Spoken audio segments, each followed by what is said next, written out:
game. We could theoretically harass the destroyers. Going for a carrier snipe is tricky because Flood won't necessarily allow his fire planes to be put out of position. Sure, we can muscle him because we have the extra fighter advantage, so he has to play defensively. But to kill him, we need to get pretty much 10 torps to hit because the bulge protection is like really good. And then damage con on a Flood and then dive bomb him. And if that doesn't kill him, get a fire. So, you know, let's summon from my client. Yeah, it's Flood. I've been playing it the whole time. Nope.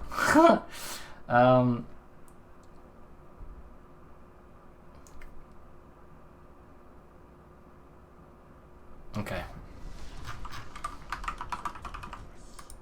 Yeah, so CV sniping in this scenario is unlikely unless he was to take some wounded shot or was not paying attention, but that's not likely to be the case.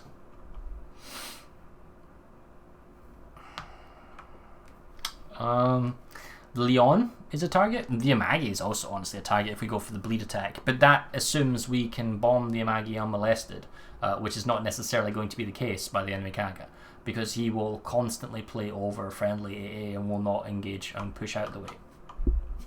So like what I can do is I can do like a kind of a double spread, wait till I see where his bombers are and play, you know, defensive that way. Maybe it's not as engaging, but we'll try maybe, at least in the beginning, to be a little bit more defensive. Friendly AA, friendly ships, and as long as my ships don't push inside his ship's AA bubbles and his AA bubbles are stronger, then there's not a problem, right? I mean, to be honest, because he has the fighter disadvantage, Flood wants our ships to push into each other. So his fires are here, so I'm thinking, well, I should bring my fires over here.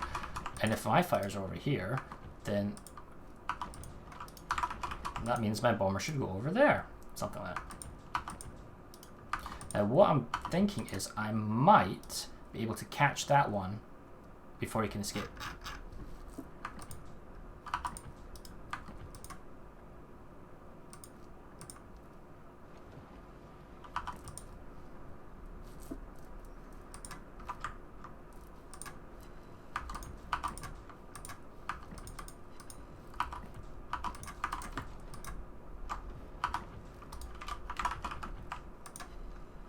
Strafed him from behind, killed that one off, there. So that was a result of Flood making a mistake. Oh, hold on.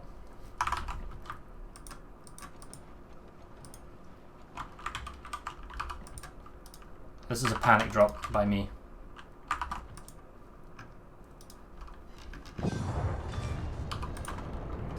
Oh, I could have maybe got the Hugo.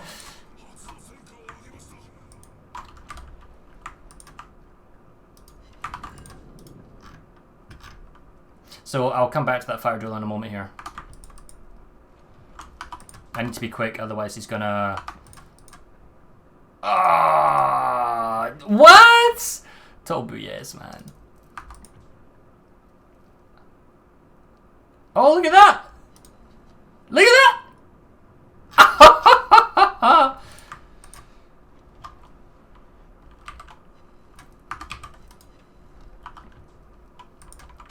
Okay, let's recycle that fire planes. So what happened there was we were dueling, and his one plane in the middle of mine went too far north. Just ever so slightly, he went too far north, right? So he went up here, and the other one was out of position. So we're kind of like this, but his middle one went too far into my territory. So I basically created a V to prevent his escape, to force the engagement, because he doesn't have the same number of fire planes as I do. So I can bully him. He sees this and tries to escape, right? I'm not looking to strafe. I don't want to engage the strafe. I don't want to give him an advantage of winning that initial duel. I just need to grab him, and that way he can't escape. So I've grabbed him. Now he's bringing his fire plane, and I'm bringing my fire plane, the second one. I'm not going to engage with my fire plane because he's going to look to strafe. He has to exit strafe and then strafe on top. So with knowing that's going to happen, I'll either intercept strafe him there. Hold on, wait for this stuff to drop. Or he will strafe. As soon as this exit strafes, I'll dodge that strafe, counter strafe his one with my plane, and then the plane that's strafing away, I'll either strafe it with my second wave or grab it with my second wave because it'll be weaker because he would have lost planes. Okay? So that's the plan.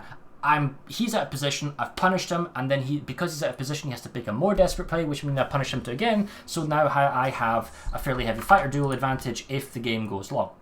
Plus, while that's going on, his fighter planes are now wiped out, so I can send my bombers where his fighter planes are not, which is C, and lo and behold, double DDs. I don't have a lot of time to fly around aim, so I just do a double drop. Luckily I get one DD, unluckily I don't get the second DD. And this Shiratsu is pushing as a bot way too hard for way too low health. So I'm going to see if I can maybe protect the Fletcher then instead, because I'm fairly certain the Shiratsu is just dead meat. He's going to try and kill him with the dive bomber. It's tricky with the lag. Doesn't quite get him. But I'm going to see if I can... Yeah, see, I'm protecting the Fletcher, get my own bombers up, maybe go after the Atago. Just sit in the middle here. Don't go into the Atago's AA bubble.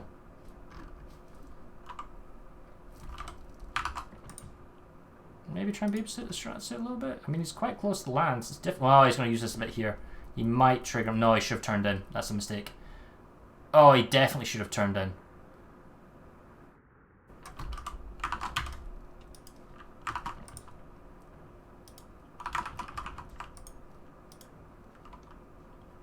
Now, the Fletcher should hug the island, like, hard, but he's not.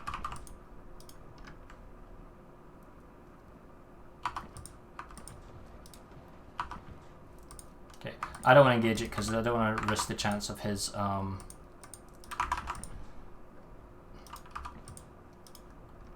He's maneuvering because he thinks I'm going to defensive strafe him shot.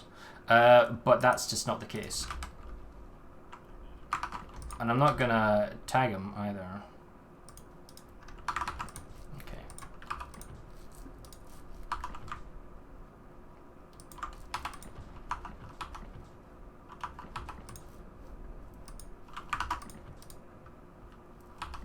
Oh, what are you doing?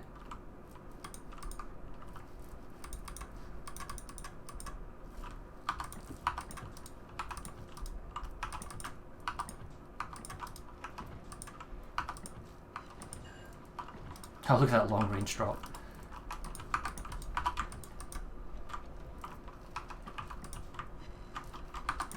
Oh, he's strafed into my own plane that was already strafing. Oh, the pressure is on, Flood. So what are you doing? And this guy's botted all defensive fire.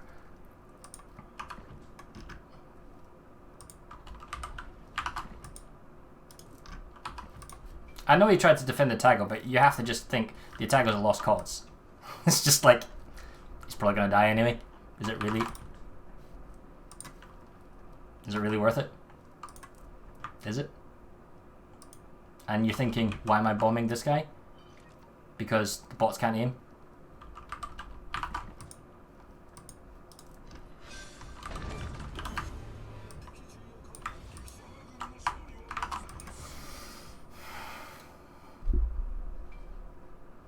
Yeah, defensive. Yeah, right. Defensive fire ruins the attack run.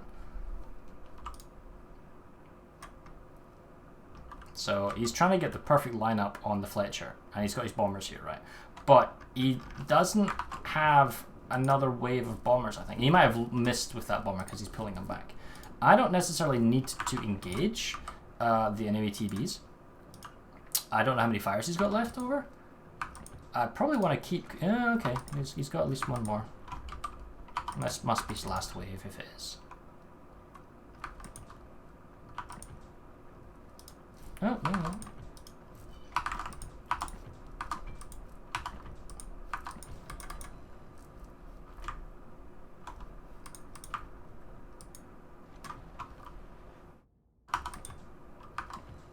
Side strafe. Oh, and tagged it, so he has to exit strafe. Oh, come on! Oh, I didn't get a catch on it, so that's a mistake. That was me clicking for commands to interact, and it didn't happen.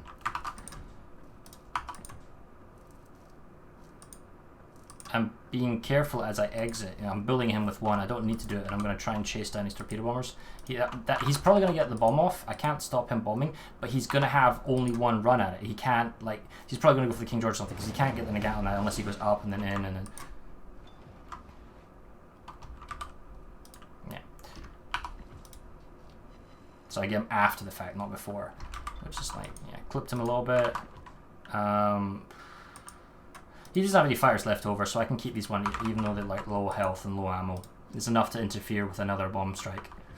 The New Orleans is AFK. I can keep him spotted. There's a whole bunch of useless ships over here that are not doing anything, so I can just continue to push up like so. Oh, he's even wounded. Oh! He's wounded. And he has no defensive fire. And he has no fighter planes. Ooh. Oh, take that back. He has like one more wave. He has 2 more waves.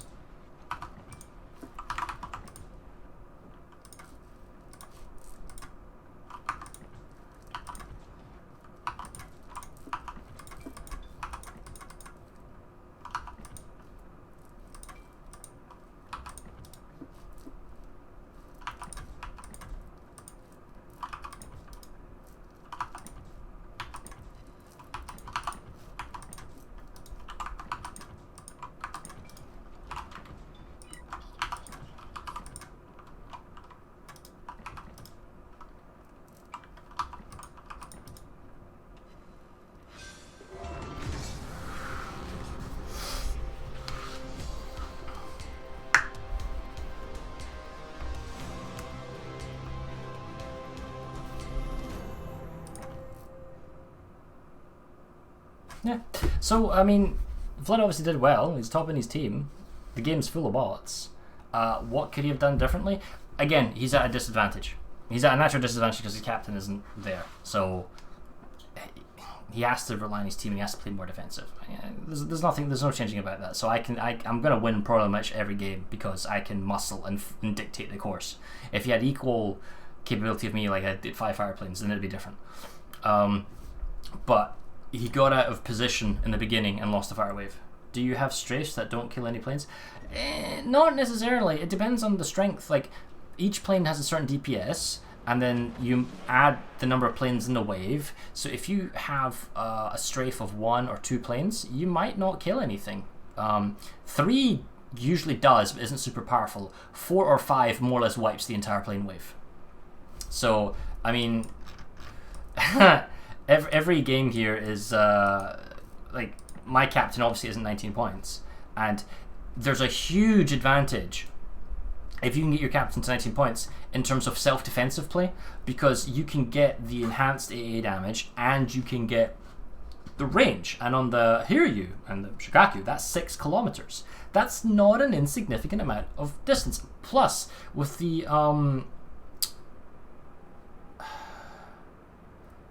you can get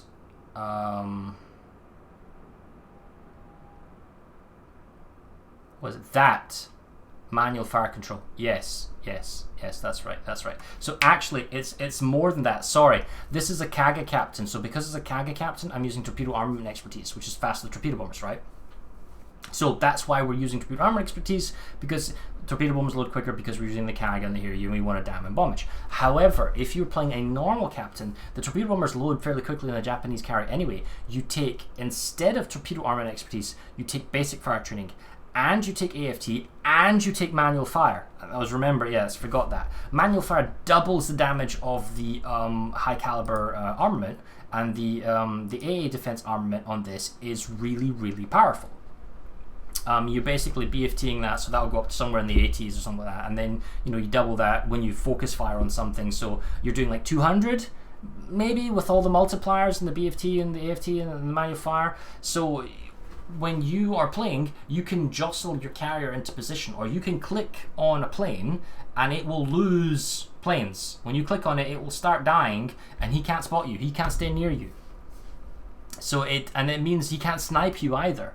And you can use your carrier as a sort of mobile AA bastion to protect other ships because you actually have strong AA skills. But that is lost, unfortunately. That type of gameplay that the Japanese carriers could do is obviously RTS only. Yeah.